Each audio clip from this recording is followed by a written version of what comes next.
আসসালামু আলাইকুম। আশা করি আপনারা সবাই ভালো আছেন। আমরা আমাদের প্রিভিয়াস সেশনের মধ্যে ফাইন্যান্সিয়াল স্টেটমেন্টের মধ্যে ফরম্যাটটা কিভাবে আপনারা মনে রাখবেন, আমরা সেটাকে টেকনিক্যালি দেখিয়ে দিয়েছিলাম। আজকে ইনশাআল্লাহ আমরা সরাসরি ওই ফরম্যাট অনুসারে একটা প্রিভিয়াস বোর্ডের ম্যাথ সলভ করতে চাই।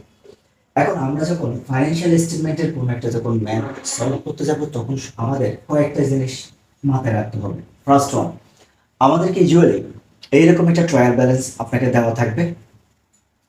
এরপরে এখানে কিছু অ্যাডজাস্টমেন্ট দেওয়া থাকবে, যেটাকে আমরা সমন্বয় বলে থাকি অথবা অ্যাডজাস্টমেন্ট এন্ট্রিজ বলি। মাথায় রাখতে হবে এখানে প্রত্যেকটা ট্রায়াল ব্যালেন্সের এন্ট্রিগুলো একবার ব্যবহার হবে শুধু। অর্থাৎ আমরা জানি এখান থেকে যে আমাদের রিকোয়ারমেন্ট অনুসারে যে তিনটা কাজ করবো আমরা, যেমন ধরেন মাল্টিপল স্টেপ ইনকাম স্টেটমেন্ট, তাহলে ইনকাম স্টেটমেন্টের মধ্যে শুধুমাত্র আমরা ট্রায়াল ব্যালেন্স থেকে ইনকাম অ্যান্ড এক্সপেন্স এই দুটো জিনিস নিয়ে যাব। ইনকাম প্লাস কি আসবে? এক্সপেন্স। মানে আমরা জাস্ট এই দুইটা জিনিস আমরা ইনকাম স্টেটমেন্টে খুঁজে খুঁজে বসাবো। অর্থাৎ এখানে তো আমাকে অনেকগুলো এন্ট্রি দেওয়া আছে, এখানে অ্যাসেট আছে, লাইবিলিটি আছে, ওনার সিকিউরিটির এলিমেন্ট আছে, দেন এক্সপেন্স আছে, ইনকাম আছে। তবে ইনকাম স্টেটমেন্ট যখন আমরা করতে যাব, শুধুমাত্র ইনকাম এন্ড এক্সপেন্স গুলোকে আমরা এখানে কি করতে পারবো? অ্যাড করতে পারবো। অপরদিকে যখন আমরা ওনার সিকিউরিটি স্টেটমেন্ট করতে যাব, তখন শুধুমাত্র ওই যে আমি আপনাদেরকে একটা ফর্মেট দিয়েছিলাম, capital plus additional capital, net income minus যত প্রকার ড্রয়িংস আছে সবগুলো মাইনাস যাবে, এখানে এগুলো করবো।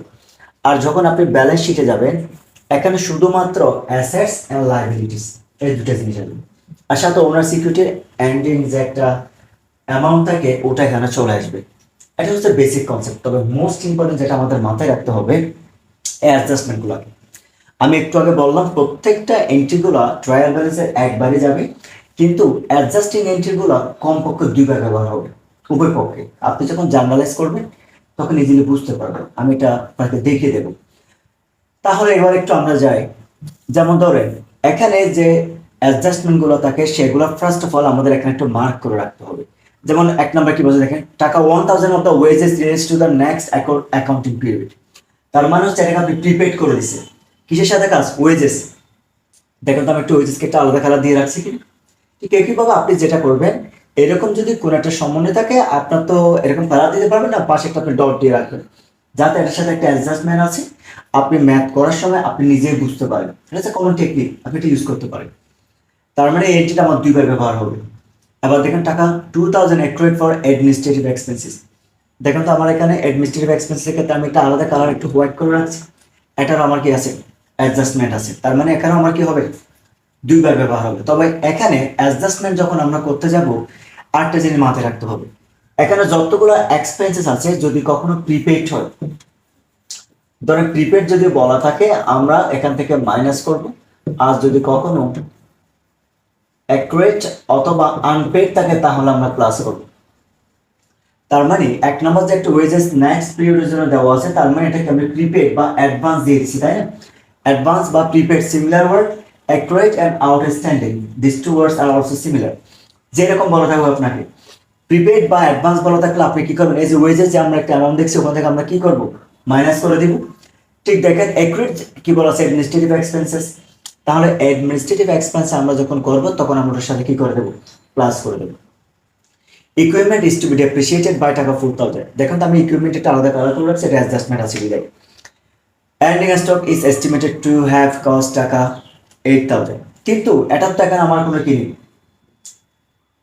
মার্ক করতে পারবো না, তখন আমারই মাথায় রাখতে হবে। আমি এই আমার তো দুটো জায়গায় বসে, একটা হচ্ছে কি আপনাকে ফর্মেটে দেখিয়ে দিয়েছিলাম, কস্ট অফ গুডস সোল্ডের লাস্ট থেকে আমরা এটাকে কি করি? মাইনাস করি। আর বছর শেষে অবিক্রিত যে পণ্যগুলো থাকে বা গুডস গুলো থাকে এগুলো আমার জন্য কি? Current asset. এই জন্য এটা আরেকবার যাবে কোথায়? ব্যালেন্স শিটের কারেন্ট অ্যাসেটের কলামে যাবে।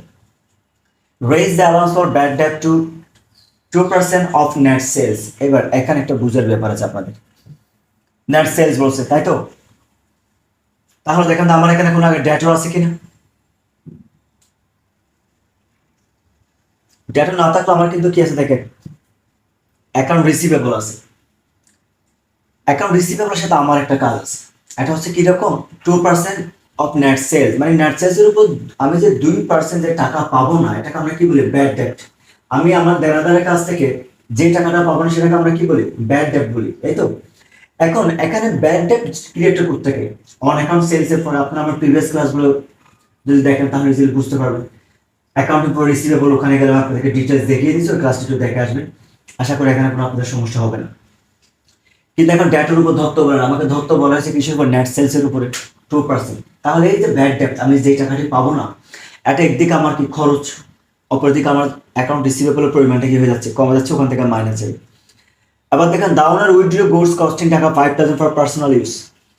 তার মানে এটা কি হয়, ড্রয়িংস অ্যাকাউন্ট ডেবিট, উত্তোলন করে কি হয়, উত্তোলন অ্যাকাউন্ট ডেবিট। অপরদিকে পার্সেস অ্যাকাউন্ট কি, কারণ গুডস পার্সেস উত্তোলন করছে, যেহেতু গুডস উইথড্র করছে তার মানে আমার প্রোডাক্টের পরিমাণ কি কমে গেছে। আমরা তো গুডস নামে তো কোনো হিসাব নেই, এটাকে আমরা কি বলি, পার্সেস অ্যাকাউন্ট। এটা একবার পার্সেস থেকে মাইনাস যাবে। তার মানে এই হচ্ছে আমাদের একটা অ্যাডজাস্টমেন্ট। আমি যেই 6টা এখানে অ্যাডজাস্টমেন্ট আছে আমি মোটামুটি এখানে মার্ক করে রাখছি 5টা, কারণ হচ্ছে আমাদের এন্ডিং স্টকের কোনো কি নেই অ্যাডজাস্টমেন্ট। বেসিক্যালি থাকে এটা আপনি নিচ থেকে মনে রেখে একবার কারেন্ট অ্যাসেটটা বসাতে হবে, আরেকবার আমরা যখন কস্ট অফ গুডস সোল্ড বের করবো এখানে আমরা ইজিলি জিনিসটাকে বের করে দিই। তাহলে যদি এটা হয় আমরা তাহলে সরাসরি আমাদের একটু সলভিং পার্টে যাই।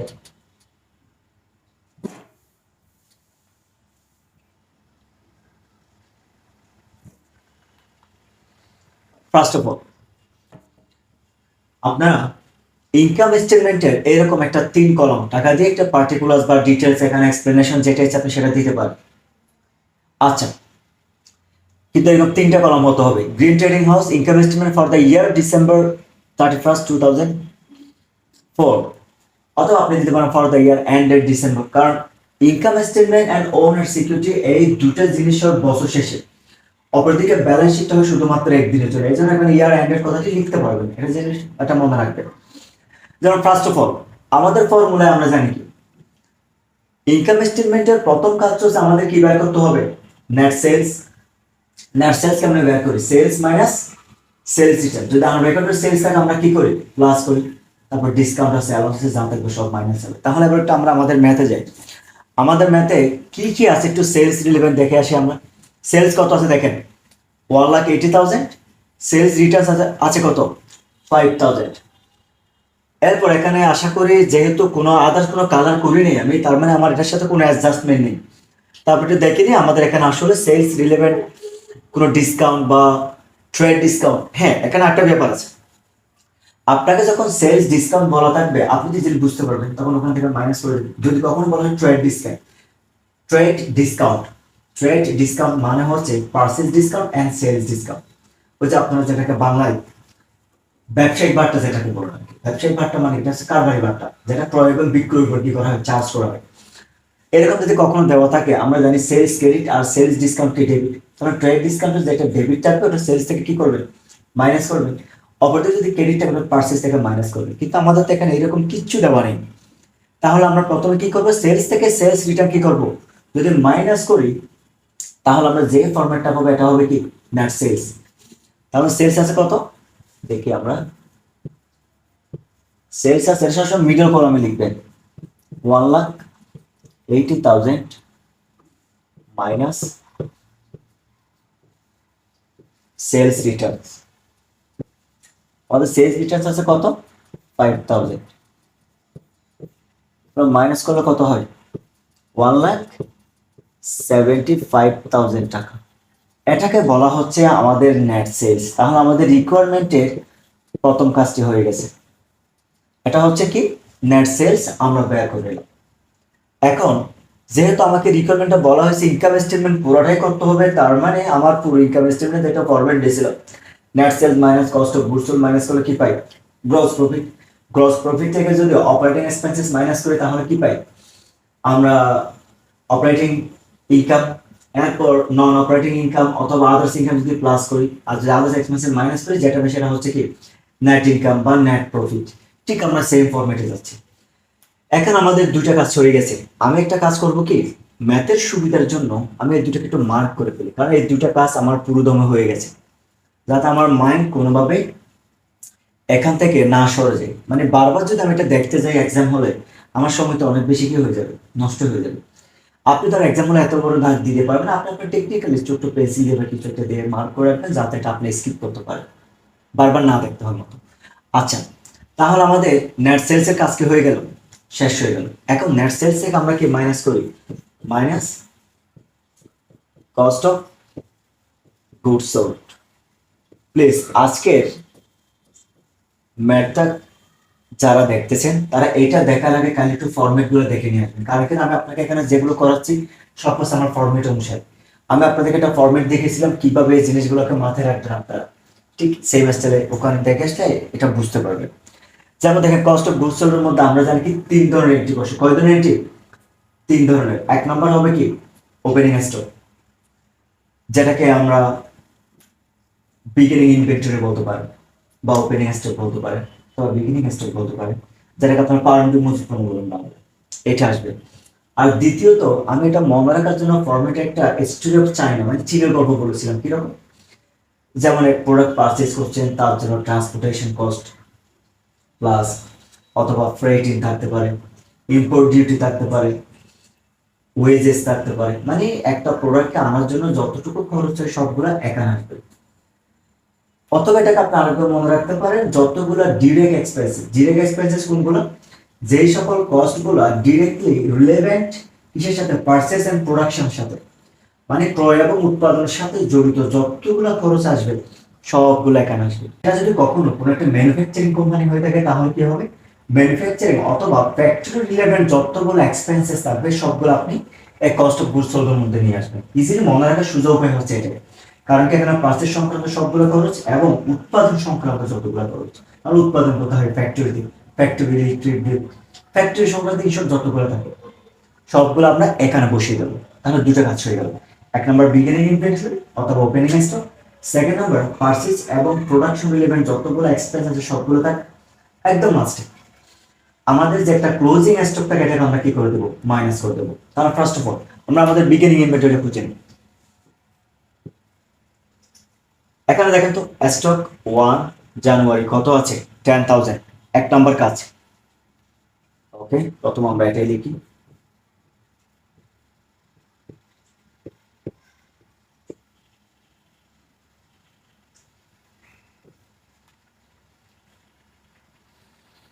এই 3টা কলামের মধ্যে শুধুমাত্র আপনি সেলসটাকে মিটার কলামে দিয়ে লিখবেন, বাকি সবগুলোর ক্ষেত্রে একটু খেয়াল করতে হবে যদি কোনো একটা অ্যাডজাস্টমেন্ট থাকে বা আমার এডিশনাল যোগ বিয়োগ করতে হচ্ছে, এটা ফার্স্ট কলাম হবে। যেহেতু এখানে আমার ওপেনিং স্টেপের সাথে কোনো কাজ থাকে না, এই জন্য আমি সরাসরি মিডল কলামে নিয়ে যাচ্ছি।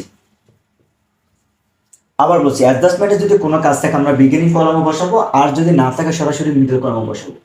তাহলে আমার স্টকের কাজ শেষ, একটা কাজ শেষ। এবার তাহলে সেকেন্ড কাজ কি, উৎপাদন বা প্রোডাকশন অথবা পার্চেস রিলেভেন্ট যতগুলো এক্সপেন্স থাকে। কিন্তু দেখেন আমি তো পার্চেসে অলরেডি একটা অ্যাডজাস্টমেন্টের কালার দিয়ে রাখছি, তার মানে আমার পার্চেসে কাজ আছে, ফাইন।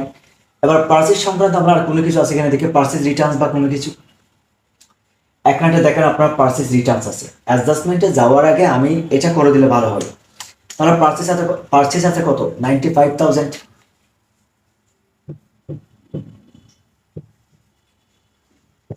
যেহেতু আমার পার্চেসের সাথে কাজ আছে এই জন্য এটা আমি কোথায় লিখতেছি, এখানে 95,000 মাইনাস রিটার্নস।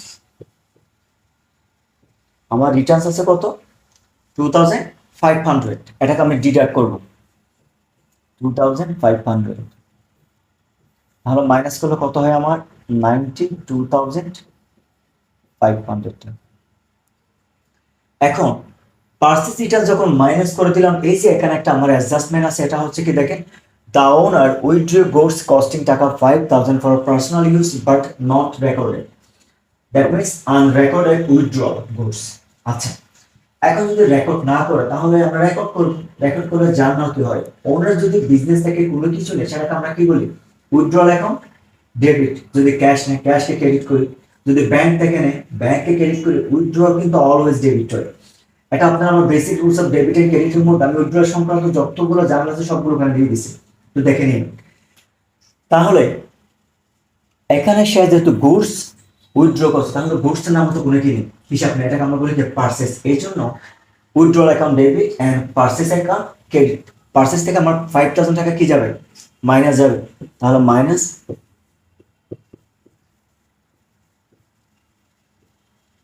Withdrawal goods 5,000।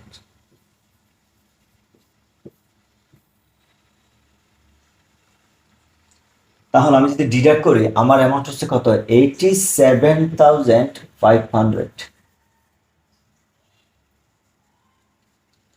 যদি এটা হয়ে যায়, এবার আমাদের পারচেস রিলেভেন্ট আর কি কি এক্সপেন্স আছে একটু দেখি।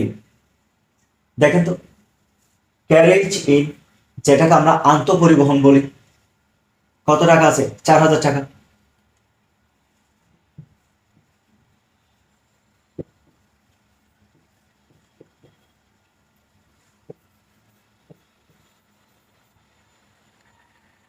তাহলে এটা হয়ে গেছে। এবার আছে কি দেখেন, ওয়েজেস। কিন্তু ওয়েজেস এর মধ্যে একটা আদার্স কালার দেওয়া আছে, দ্যাট মিনস এখানে একটা আমার কি আছে, অ্যাডজাস্টমেন্ট আছে। ওকে, আমার ওয়েজেস কত, 20,000। তাহলে অ্যাডজাস্টমেন্টে কি বলা হয়েছে দেখেন, টাকা 1,000 of the wages relates to the next accounting period, মানে পরবর্তী হিসাব বছরের জন্য এই হিসাবটা অলরেডি মানে দিয়ে দেওয়া হয়েছে পরবর্তী। তার মানে এই খরচের টাকাটা আমি অ্যাডভান্স অথবা প্রিপেড কি করলাম, দিয়ে দিলাম। আর আমি এখানে টেকনিকের মধ্যে দিয়েছিলাম কি, যদি কখনো অ্যাডজাস্টমেন্ট আপনার প্রিপেড অথবা যদি অ্যাডভান্স বলে অ্যাডভান্স অথবা যদি প্রিপেড বলে, আমরা সবসময় মাইনাস করবো। অপরদিকে যদি কখনো বলে এটাকে অ্যাকুরেট অথবা আউটস্ট্যান্ডিং অথবা আনপেড, আমরা প্লাস করবো। অর্থাৎ খরচের টাকা যদি কখনো যদি বকেয়া থাকে আমরা প্লাস করবো, আর যদি কখনো অগ্রিম হয়ে যায় তাহলে আমরা কি করবো, ইনকাম বা খরচ দুইটার মধ্যে। যদি কখনো আনপেড ব্যাকওয়েট বলা থাকে আমরা প্লাস করবো, যদি প্রিপেড বলা থাকে তাহলে কিন্তু মাইনাস করবো। কিন্তু আমার ওয়েজেসে কি বলা হয়েছে, 1,000 টাকা প্রিপেড। তাহলে প্রিপেডের নিয়ম অনুসারে আমরা কি করবো, এটাকে ডিডাক্ট করে দেবো বা মাইনাস করবো। ফার্স্ট অফ অল আমার ওয়েজেস কত, 20,000। তাহলে আমি এখানে লিখি ওয়েজেস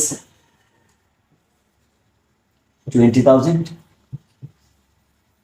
মাইনাস প্রিপেড। আমার প্রিপেড আছে কত, 1,000।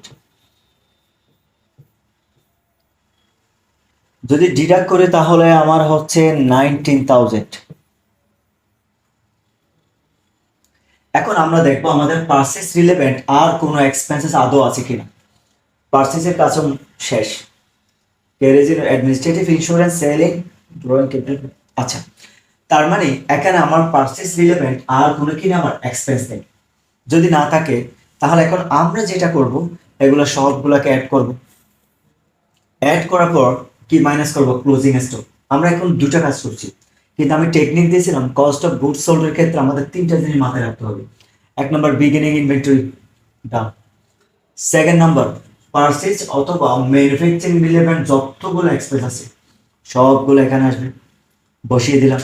এখানে পারচেজ মিনস আপনি পারচেজ করে পণ্যটা আপনার বিজনেস আনা পর্যন্ত যতগুলো এক্সপেন্স থাকবে সবগুলো। যেমন আমি এটাকে আপনাকে একটু কাল্পনিকভাবে বুঝিয়ে দিচ্ছি, পণ্য নিয়ে আসে, কিনছেন, এমনি তো আসবে না, গাড়ি ভাড়া দিতে হবে। তো পণ্যগুলো নামানোর জন্য আপনার বিজনেসে বা গুদাম করে নিয়ে যাওয়ার জন্য কি দরকার হয়, ওয়েজেস দরকার হয়। এই সবগুলো এক্সপেন্সেস এখানে। যদি বাইরে থেকে নিয়ে আসেন তাহলে ইম্পোর্ট ডিউটি, ওদিকে ডক চার্জ আছে, এই সবগুলো এখানে অ্যাড করবে। যদি একটা হয় আমাদের কত হয় একটু দেখি আমরা।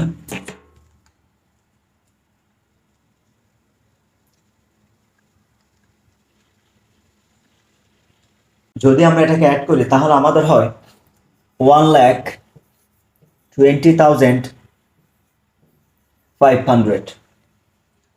এখন আমাদের 1,20,000 টাকা আমাদের কি মাইনাস করতে হবে। এই যে আমাদের একটা এন্ডিং স্টক আছে কত টাকা দেখান তো, 8,000। এটা তো 3 নম্বর কাজ। তাহলে এটাকে আমরা মাইনাস করবো। তারপর আমি নেক্সট স্যালারির সুবিধার জন্য আমি একটু অ্যামাউন্টটা এখানে লিখে নিয়েছি, আপনারা বুঝে নেবেন। 1,20,500, 1,20,500।